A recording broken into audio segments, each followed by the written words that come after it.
we're just going to take a look at Romans chapter 12, verse 16. Romans chapter 12, verse 16, where it says, "Oh, be of the same mind, one toward another. Mind not high things, but condescend to men of low estate. Be not wise in your own conceits."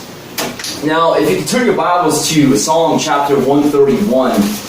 Psalm 131. Psalm 131, we take a look at verse 1 and 2.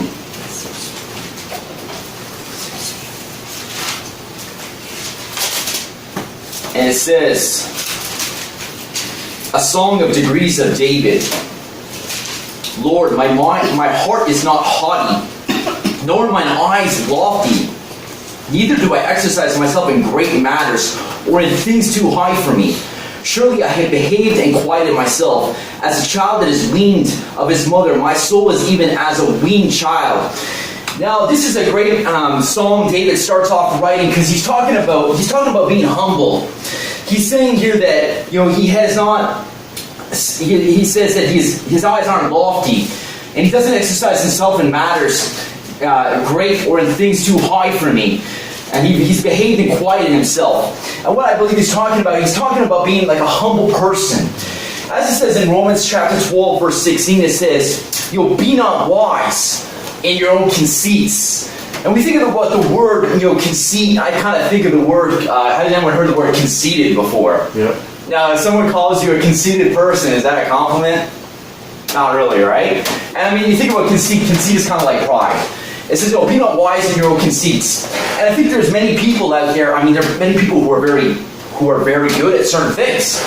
There's some people who, like you look at Donovan. I guess he wants to be a trainer. Actually, when you brought him up, I thought about that guy. I'm like, that guy actually looks like he's in good shape. Yeah. I mean, he's lean, he's thin, but he's older. But he looks like he can get things done. Yeah. And if we look at some people, there's some people out there, some preachers. I mean, they know the Bible really well. Some people have unbelievable Bible knowledge. I think about Pastor Anderson. He's got like over half the New Testament memorized. That's unbelievable. I mean, that just blows your mind. So some people are have a reason actually probably to be a little bit proud. Not that we should be proud, but they have certain things, certain gifts. But it says, "Be not wise in your own conceits." And I think as Christians, sometimes we see that. And I think as some Christians that I met, and they're kind of like, they're like really kind of puffed up. You ever had that where you have somebody and they're kind of like talking down to you? Maybe like they're quoting Bible verses, acting like you never heard that one before, and they're like, it's just like, that's just really stuffy, man. No one really wants to be around that. And I think David had a reason to be proud. I mean, he was the king of Israel. He was a man after God's own heart. God had set him. He chose him above all his brothers, the youngest man. He fought the fight against Goliath. Now, think about it. Now, who won the fight against Goliath? It was God who won that fight. It was God who won that fight, who allowed David to do that amazing thing. But it was David who stepped out in faith. It was David who believed that God could do that. Now, that is something I think to be proud of. Not that we should get stuffy about that, but he shouldn't be proud of that. But we look at him and we think, wow, I wish I had that kind of faith that David had. I mean, that kind of faith allowed God to move in a great way. The kind of faith that Moses had when he eventually realized that God really wanted him to bring the children of Egypt out of Israel. That was something great. But even though we might do great things as Christians, even though when we're out knocking on doors and people are getting saved with this church, I mean, every week, Brother Mike and June and Julie were out there knocking on doors. People are getting saved on a regular basis. We've been around now for about 8 months, and honestly, people are getting saved on a weekly basis, sometimes multiple people. We don't need to boast about it, but let's not get proud about that when we have a good day like that. Because the thing is, God's just using us. It's not us. The power is not in us. Many times when we knock on the door, we give someone the gospel. I mean, many times I don't know what's going to happen, but eventually you just get in the right place at the right time where God can use you. But let's not be wise in our own conceits. Let's be like David. We ought to have the heart and mind of David. Even when people come into this church, when people come to Amazing Grace Baptist Church and maybe they have some bad doctrine, maybe they believe that you can lose your salvation, and we ought to clear them up on that.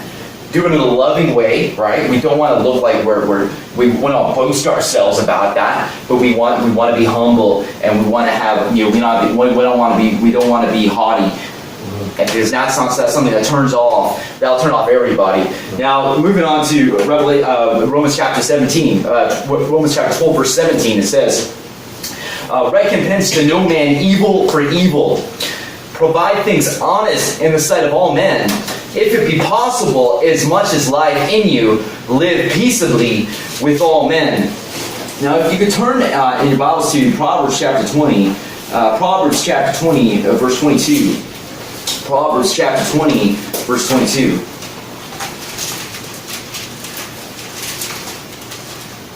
And it says here, Proverbs 20:22, say not thou, I will recompense evil, but wait on the Lord, and he shall save thee. Wait on the Lord, and he shall save thee. If you could turn in your Bibles to 1 Thessalonians chapter 5, verse 15. 1 Thessalonians chapter 5, verse 15. And it says, 1 Thessalonians chapter 5, verse 15, see then none render evil for evil unto any man, but ever follow that which is good, both among yourselves and to all men. Now, of course, this is something that's very applicable, because many times in our life, people are going to do us wrong. It's going to happen on a regular basis. And usually, when you start fighting with fire, people just kind of end up in flames. And it is just in a case. If you look at, there are certain circumstances where maybe you might have to fight back, or it's essential. But at the end of the day, when you could, in a sense, turn the other cheek. Someone says something bad about you, who cares? Why do you care what other people think? Does it really matter? When we're out knocking on doors and someone, maybe they come up with some strange doctrine, or they're just really, have a lot of animosity. Do you really have to have the last word? Do you really have to be the person who's got to be right? And just walk away. Who cares? Sometimes, if you're in a fight with a loved one or a friend or family member, well, maybe sometimes just let them take a shot at you and walk away. We remember. I think about David. When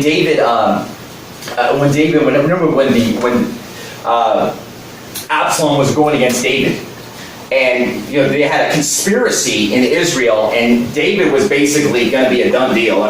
The whole country had basically turned after David and his men, and David and his men were fleeing. And there was this man named Shimei, and he was throwing rocks at him and cursing at David. And David was just like. I remember that. I think it was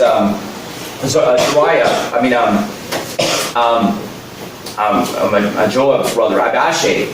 He's like, hey, should I go out and kill that man? Basically, you want me to take him out? Abishai says, and David was like, well, let him curse. Maybe God's allowed him to curse, and God will requite me evil for good for not letting him do that. If maybe God's put it in his heart to curse, let him curse. He's basically saying, hey, maybe God will do me good if I say nothing. You just let him curse. Who cares? He was already in a bad state anyway. And so it's not. We don't need to waste our energy fighting battles that are not necessary. There's some battles you might have to fight, but what's realized? I think about a situation where a couple of churches that I'm aware of, and they kind of got in a battle, and it seems like it's a bloody feud, and it's a fight back and forth, and no one will give up. It's just not good. It's just not wise. It doesn't look good, and it's just a waste of time, and it just gets away from really trying to serve God. Now, if you turn your Bibles to Mark chapter 9, verse 50. Mark chapter 9, verse 50. And it says in Mark 9:50, salt is good, but if the salt have lost its saltness, wherewith will you season it? Have salt in yourselves, and have peace one with another.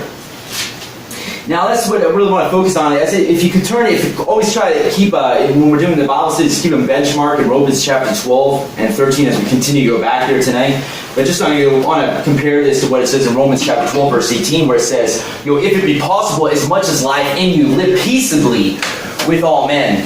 So we want to do everything we can to live peaceably with other people.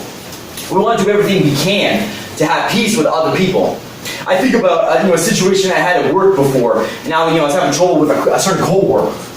Certain coworker's performance. And I'm sure we've all had that, right? Does anyone have a problem with a coworker's performance? And maybe on their team, and it is frustrating. And someone was telling me, like, they knew that I was justified in my frustrations with this person, but they're just like, look, the situation kind of was always like, there's nothing I can do about it. It's not like that person was going to come off our team or anything like that or whatever. And she says, like, look, just try to deal with it the best you can. We don't want to make, we don't want to have enemies. And I was just like, yeah, she's right. But it's right. Here we have the unsaved telling the saved a principle from the Bible. It's right. Let's just try and live peaceably. Otherwise, it's just, you're just gonna, all that anger you have is just gonna come back on you, and it's gonna deplete your energy. It's gonna rob your energy. And it's gonna, you have a situation in your head. You have a situation in front of you. You find out, what's the best thing I can do about this situation? Some things are some things will be out of our control, and you just do the best you can. Now, continuing on here to Romans chapter 12, verse 19. Romans chapter 12, verse 19. And it says here, dearly beloved, avenge not yourselves, but rather give place unto wrath, for it is written, vengeance is mine, I will repay, saith the Lord. Therefore, if thine enemy hunger, feed him. If he thirst, give him drink. For in so doing, thou shalt heap coals of fire on his head. Be not overcome of evil, but overcome evil with good. Now, if you could turn in your Bibles to Leviticus chapter 19. Leviticus chapter 19, verse 18. Leviticus 19, 18.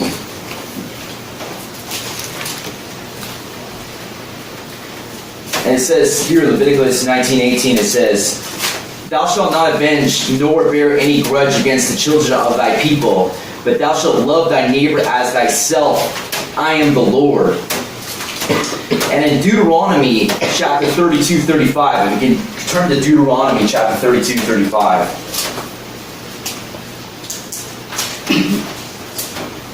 And it says here in Deuteronomy 32:35, and this is the Lord, in a sense, this is the Lord speaking. He says, to me belongeth vengeance. He said, this is God talking. To me belongeth vengeance and recompense. Their foot shall slide in due time. For the day of their calamity is at hand, and the things that shall come upon them make haste. So the main reason why we don't need to take vengeance, and we shouldn't have a vengeful heart. I don't believe the Bible teaches that we should have a vengeful heart, but God, at the end of the day, God will take vengeance. God will set things straight. We ought to just trust that God will do those things. God will take vengeance. We already know that. We already know in Revelation, and we talked about on Sunday, how God judged the world, how God judged the unsaved people. Hey, we've seen it already. We've seen it in the past. We've seen it again. God will recompense those people. Now, He might have mercy on some of these people. Blessed is the man to whom the Lord imputeth not iniquity. I mean, sometimes God will pass on our transgressions. Sometimes God will let those things go. He won't, in a sense, chase it. He won't necessarily. Sometimes He will forgive us, and there might not be consequences. But many times there is consequences. Many things that we do, there will be consequences.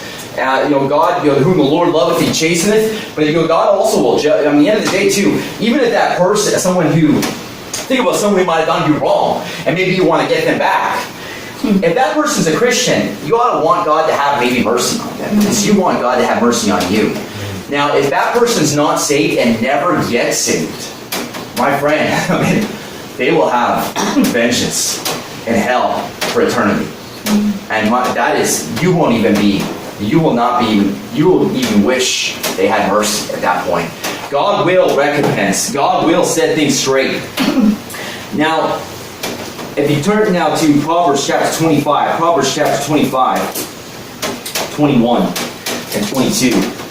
Proverbs 25, verse 21 and 22.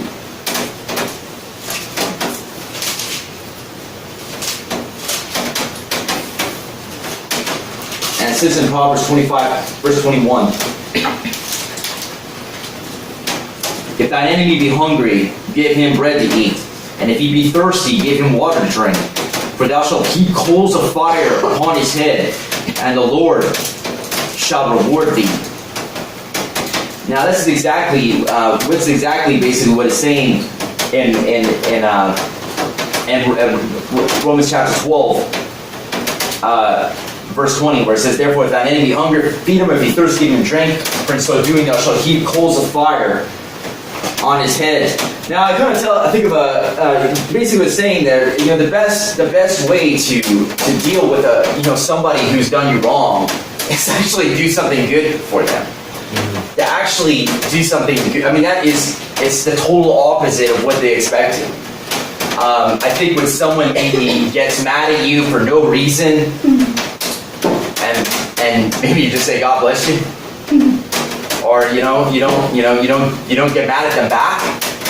I mean, if you did something good for them, that is the ultimate. That is like the ultimate coals of fire on their head. I think about this is a situation. Everyone heard of this Kris Kringle? You ever do that Secret Santa? Yeah. Exchanging gifts. Yeah. Well, when I was in school, we did that, and I hated it.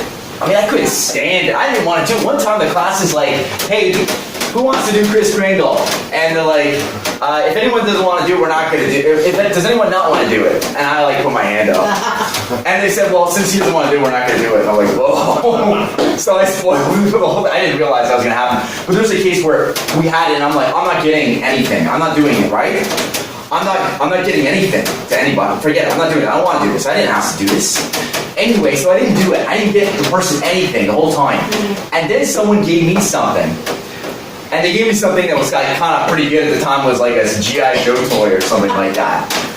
And the guy who gave it to me was the guy I had and I didn't give anything to. I mean, I'm not saying that this guy was my enemy, but I'm like, here it was. I was like, I'm not going to do it. I mean, maybe I should just got something, right? I mean, come on. I should just got something, right? My parents would probably would have helped me. I was young, but here he is.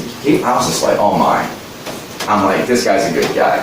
You know what I mean? No matter what, and to be honest, I don't know if I really even liked the guy, but I was like, my whole state changed. And I thought too, maybe he knew that he had me. I don't know, right? But hey, that's an example. Now that's not totally an example, but the bottom line is, when we have someone, this is like when we pray for our enemies. If there's somebody you're having a hard time with, if there's somebody that just really gets under your skin, hey, just pray for them. That will change your whole mindset about that person. Just pray for them. If you can do something, even if you do something for them, that will change your mindset about that. That'll heal you. That'll heal those wounds. And God's trying to tell us something when He says this. Now, if you turn in your Bibles to Mark chapter 5. Mark chapter 5. Mark chapter 5. Verse 44. Mark chapter 5, verse 44.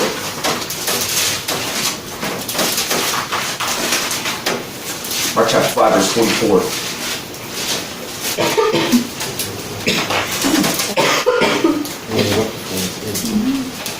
Sorry, Matthew 5:44. My mistake. Matthew 5:44.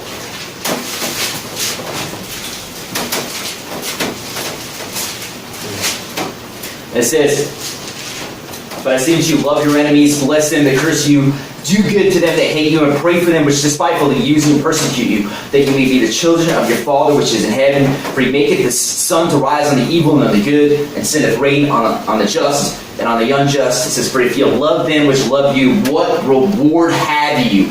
Do not even the publicans the same? And if you salute your brethren only, what do you more than others? Do not even the publicans so? Be ye therefore perfect, even as your Father which is in heaven is perfect. So, the thing is, when we love those people who love us, hey, we're not really doing anything different than anyone else. But if we really want to be Christians, hey, love the people that don't like us. Love the people that are giving us problems. Love the people that are making us hard. If we want to be really good Christians, if we want God to strengthen us, we want God's Holy Spirit in our lives, and we want to, since just loving other people is enough to, loving God and loving other people is, you're fulfilling the entire law. If just focusing on those two things, everything else in the Bible just falls together. So that's something we ought to want to master. Now in Exodus chapter 23, verse 4, you don't have to turn there, it says, if thou meet thine enemy's ox or his ass going astray, thou shalt surely bring it back to him again. If thou see the ass of him that hateth thee, lying under his burden, and wouldest forbear to help him, thou shalt surely help with him. It's saying, even if you see someone who you don't like struggling, something's going wrong, and there's something that they really need immediately help with, hey, just help them. That God wants us to do that. God wants us to show we're Christians by doing that. Now we're going to move over. We're going to cross over here to Romans chapter 13. We're going to start here in Romans chapter 13. Now it says here, Romans chapter 13, verse 1. As we finish Romans chapter 12 and we move on here. It says, we have a little bit of a change of topic here. Let every soul be subject unto the higher powers. For there's no power but of God. The powers that be are ordained of God. What it basically is saying is that, those people who are put in power, they're ordained of God. If you turn into John chapter 19, verse 11. John chapter 19, verse 11. John chapter 19, verse 11.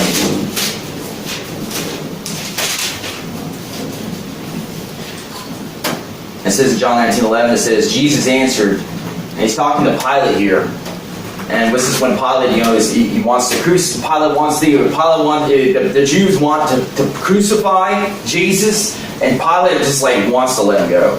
He wants to look for a reason to get him out of there. He wants Jesus to try and help him so he can let him go. And Pilate is going through he's referencing to his authority. I have power to release thee and to let thee go. Jesus answered, thou couldst have no power at all against me, except it were given thee from above. Therefore he that delivered me unto thee hath the greater sin. So here we have Jesus saying to Pilate, look, man, you're not in this position because you're some great guy. You're not in this position. You don't have that power, except that God gave you that power. And he's basically kind of taking him off that pedestal. And at the end of the day, everybody in power, even governments, even the wicked, John Trudeau? Is his name John Trudeau? Jack Trudeau? Justin Trudeau. I don't even know his name because come on. To be honest, the guy's a socialist communist. Why do I even care about his name? His father, Jack Trudeau. I don't even remember his father's name. John Trudeau. Yeah. The wicked guy racked up this crazy debt for a country, a debt he will never pay. Yeah. At the end of the day, that's who God has put him there. God has put him there, and at the end of the day, God has put him there. Our wickedness as a country, the fact that we don't follow God, the fact that we just do what we want to do, has put that man there in this country to judge us because we have not been vigilant. But he's been put there. He has that power. Now, Jesus recognized. Now it says in Proverbs chapter 8, verse 15. Proverbs chapter 8, verse 15. It says, in Proverbs 8:15 it says, by me kings reign, and princes decree justice. By me princes rule, and nobles, even all the judges of the earth. Now, it's just making the same reference, saying that whoever's the kings, those people in that power, God has put them there. Now, does God always put good people in power? No. Now, if you go to Daniel chapter 5, verse 21. Daniel chapter 5, verse 21.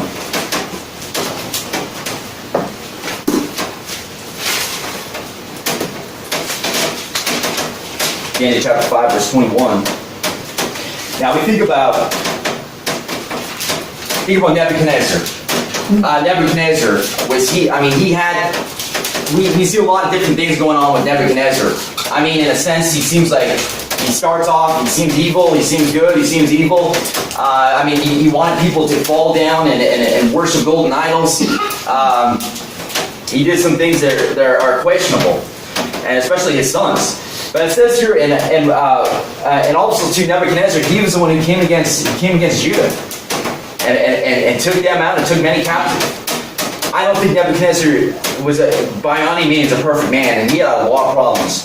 Now it says, now he was the king of Babylon. He was the king of a time, but Babylon had great power, great might. He was their king, and he was a base man, in my opinion. And I believe the Bible can assert to that. But it says here in Daniel 5:21, it says, and he was driven. This is Nebuchadnezzar we're talking about.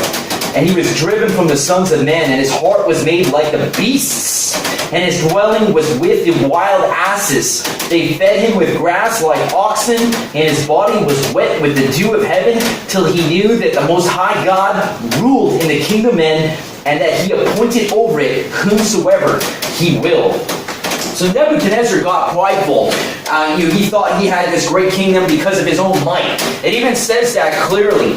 But God wanted to make a point to Nebuchadnezzar, so much so that he had him driven out to the wilderness. He was basically living like an animal. His nails grew real long, and he was just I believe he's eating grass like oxen, I believe he was saying, right? I mean, this guy, I'm not going to go back and look at it. I think that's what it said. Now, the thing is, God wanted to know that. He wanted Nebuchadnezzar to know that, just simply put, that the Most High ruled in the kingdom of men, and he appointed over it whomsoever he will. He just happened to point Nebuchadnezzar over. Nebuchadnezzar wasn't a great guy. That was God's place. God's put a place of everybody in this world. He's put it somewhere. Mike, he put you at IBM as a computer programmer. Me, I'm at the Scotiabank in quality assurance. You know what I mean? But we're both trying to serve God, right? We're supposed to try to serve God, and Paul was a 10 major.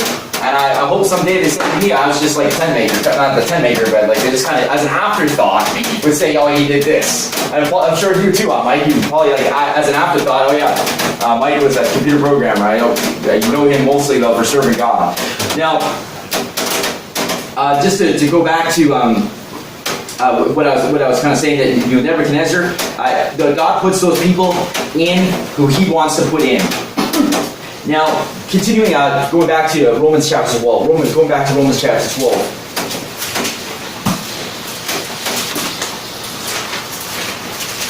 Romans chapter 12, verse 13. Sorry, Romans chapter 13, verse 2. Romans chapter 13, verse 2. It says here in Romans 13:2, it says, whosoever therefore resisteth the power, resisteth the ordinance of God, and they that resist shall receive to themselves damnation. Now, if you turn your Bibles to Titus chapter 3. Titus chapter 3. Titus chapter 3. Titus chapter 3, verse 1. Titus chapter 3, verse 1. It says, put them in mind to be subject to principalities and powers, to obey magistrates, to be ready to every good work. Now this is, of course, Paul talking to Titus, and he's telling them, basically, we ought to obey the government. But for the most part, most people agree with that. Mm-hmm. Now think about with the government, we think about that, for the most part, that's what we should do. We should basically obey the government. Now, let's face it, there's some things the government does pretty wicked, right? There's some things to do that are really wrong. I mean, the fact that they use our tax money and just, fund, the worst things like abortions, the fact that they use our money and our tax dollars to tell little kids that maybe if they're a boy, that they should think they're really a girl, or a girl that they're a guy, and that you could change your gender like 10 times throughout the whole day if it just feels that way. And then we should also, marry sodomites. Hey, that's wicked. And our government's gotten pretty wicked, but we kind of got that judgment on us because we had not been vigilant. But at the end of the day, we're supposed to obey the government. And then we're supposed to obey the government. But there are some cases, though. If you turn to Acts chapter 5, verse 29. Acts chapter 5, verse 29. You turn the Bible to Acts chapter 5, verse 29. And when you think about it, I think about, there will come a day in Canada, I'm sure, where they outlaw soul winning. Yeah. I mean, it's going to happen. They're going to make a law that says you can't knock on doors and give someone the gospel. And I mean, let's face it, when we go into apartment buildings, I mean, we're passing signs that says don't trespass. Yeah. We are, right? Mm-hmm. I mean, now it says, if you turn to Acts chapter 5, verse 29, it says, then Peter and the other apostles answered and said, we ought to obey God rather than men. So who's got the supreme authority at the end of the day? Is it the government or God? It's God. It's not the government. It's God. Now, the government is supposed to be in place. They're supposed to put those rules that God has in place. They're supposed to, and we'll get to that in a moment, but at the end of the day, there comes a time when we ought to obey God other than men. Now, we have to accept the consequences to that. And we will. There will be a day where there will be great consequences for Christianity. I mean, you just have to look at the map of what's happened in like 20 years and just see where the next 20 years are going to be. And really, like, that's really where it's going to come down, where really, things are going to be, God's really going to, like, in a sense, like I was talking about, have to really purify us and refine us like that, like that gold. He's got to burn out that dross in us. And he's going to really, I mean, it's going to be a real challenge to see, who the real strong Christians are. So at the end of the day, we ought to obey God, and not when there's a conflict between God and government, you obey God. At the end of the day, you obey God, and you just trust God that He will set it straight. Now, continuing, going back to Romans chapter 13, verse 3. Romans chapter 13, verse 3, it says, now it's talking about here, rulers, it's talking about government. In a sense, he's giving up, basically here in Romans 13, he's talking about government. He's saying, for rulers are not a terror to good works, but to the evil. Wilt thou then not be afraid of the power? Do that which is good, and thou shalt have praise of the same. And what he's saying here is rulers, in their proper format and the way that they're supposed to be, are not a terror to good works, but to the evil. And he's saying, hey, they're supposed to be a terror to, they're not a terror to good works. If you're doing things that are right, they're not going to be a terror to you, but they're supposed to be a terror to the evil. Kind of like, when somebody out and kills somebody and murders somebody and goes into a bus and just starts stabbing people and there's no justice. I mean, they're not even a terror to the evil. But he's saying, rules are supposed to be a terror to, not to good works, but to the evil. And then he asks the question, wilt thou then not be afraid of the power? He said, why are you going to be afraid? If the government is the way they're supposed to handle, I mean, I think of the great government at one time in the United States, when they had a constitutional republic and greater freedoms probably as far as we know that any country has ever had. That was a great country. I mean, that's a country to be proud of. And now they're not like that at all anymore. They've totally gone. I mean, there's many people in the States fighting and trying to get back that liberty and referring back to the Constitution, that those laws that they keep passing are violating that. Fortunately, we don't have that in Canada. No one seems to care about freedom in here.